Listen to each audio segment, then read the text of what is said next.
Welcome to Module 3, Section 4 of your California Contractor License Exam Prep course.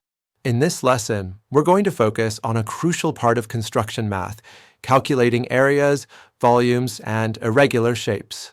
As a B2 residential remodeling contractor, you'll constantly need to determine how much material is required for a project, whether it's paint for a wall, tile for a floor, or concrete for a slab.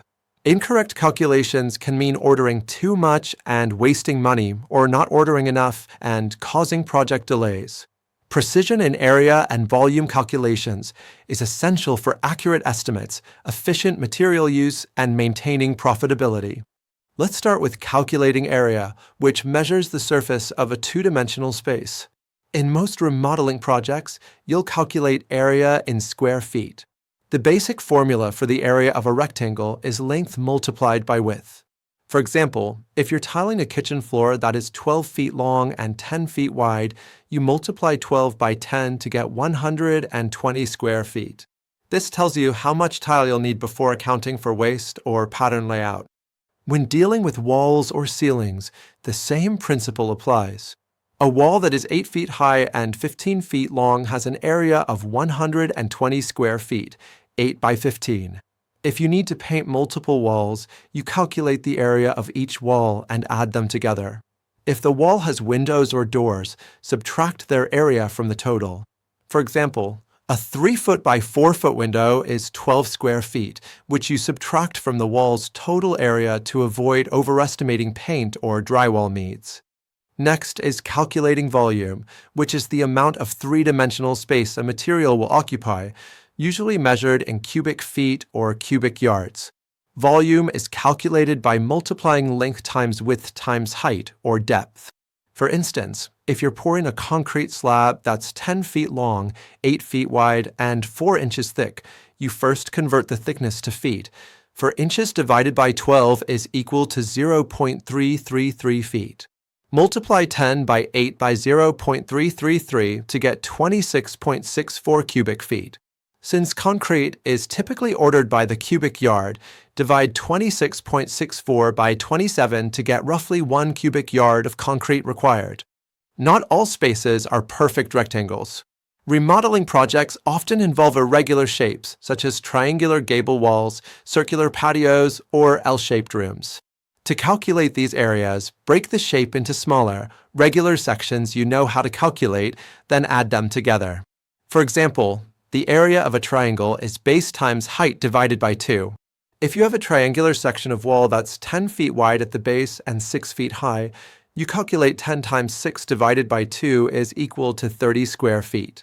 For circles, the area formula is pi times radius superscript 2. If you're estimating material for a round patio with a radius of 6 feet, the area is 3.1416 times 6 superscript 2 equals 113.1 square feet. For partial circles, divide the area by the fraction of the circle you're using, such as 1/2 for a semicircle. For complex irregular rooms, divide the space into rectangles, triangles, or circles, calculate each separately, then add them together. This method works for both area and volume calculations. As you gain experience, you'll be able to visualize these divisions quickly, saving time on the job. Remember to always add a waste factor when ordering materials. Cuts, mistakes, and fitting patterns often require more material than the exact calculation suggests. For flooring, tile, or roofing, a typical waste factor is 5 to 15%. For example, if you calculate that you need 120 square feet of tile, adding 10% waste means ordering 132 square feet. Accurate calculations also help you determine costs. Once you know the required area or volume, you can multiply it by the material cost per unit and add labor costs to build your estimate.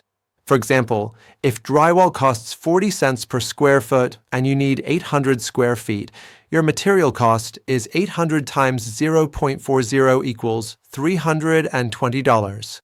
Small errors in measurements or math can multiply quickly, leading to over or underbidding a project.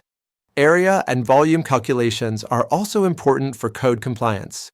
For example, Energy efficiency calculations under Title May 24th require you to know the square footage of windows, walls, or roof areas to ensure proper insulation and ventilation.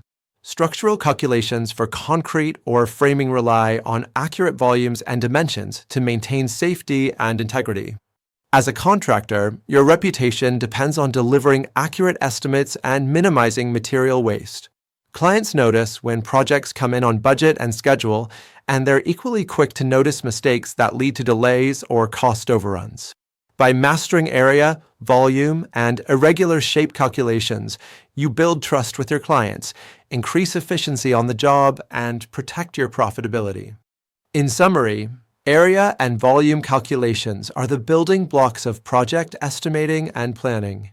Whether it's paint, flooring, drywall, concrete, or roofing materials, knowing how to calculate quantities precisely ensures you order the right amount, keep costs under control, and avoid project delays.